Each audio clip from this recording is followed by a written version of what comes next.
हमारे श्रीनाथ जी के मंदिर में एक बार तानसेन गाने के लिए आए।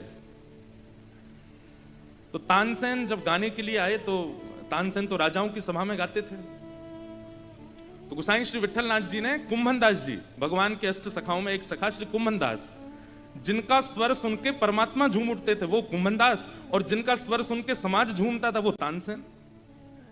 तो तानसेन जी जब गाने के लिए आए तो गोसाई श्री विठलनाथ जी ने कुंभन दास जी को उनकी सेवा में मतलब भाई बड़ा गायक है, आगरा से आ रहा है, उनका बैठने की प्रबंध, उनके जलपान की प्रबंध में कुंभन दास जी को लगाया। ध्यान से सुनिएगा, कुंभन दास जी ऐसे अद्भुत गायक हैं कि ठाकुर जी के नेत्र सजल हो जाते हैं कई बार उनका स्वर सुन के। लेकिन तानसेन के सन्मुख वे ऐसे रह रहे हैं कि तानसेन को पता ही नहीं चला कि ये गायक हैं। तानसेन उन्हीं को आज्ञा कर रहा है, मेरा तंबूरा उठा के इधर धर दो, अरे जल थोड़ा शीतल लेके आओ, घड़ा वाला लेके आओ। कुंभन दास जी दौड़ दौड़ के सेवा कर रहे हैं, तानसेन आया है। तानसेन ने जब गायन किया ठाकुर जी के सन्मुख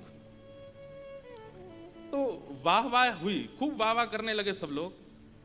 और थोड़ी देर गाने के बाद तानसेन ने आज्ञा ली, गोसाई श्री विठलनाथ जी से कहा मेरी सेवा पूर्ण हुई।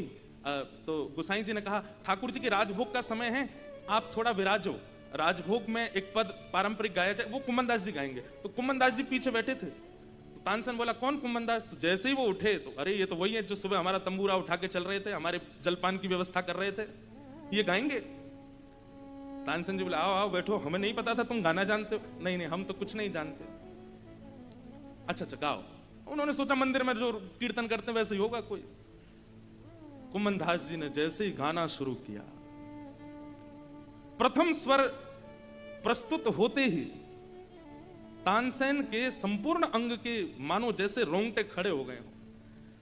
इतना बड़ा गायक जिसने सदैव गागा करके पूरे विश्व को रुझाया। अरे तानसेन सामान्य नहीं है, जिसके गायन से साक्षात मेघ बरस जाते हैं, जिसके गायन से साक्षात दीप प्रज्वलित हो जाता है।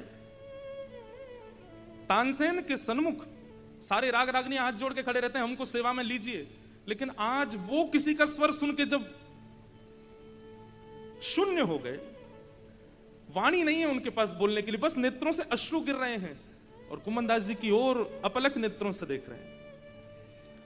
कुंभन दास जी का जब गायन पूर्ण हुआ, तानसेन बोले आप 2 मिनट मंदिर से बाहर आएंगे? बोले क्यों?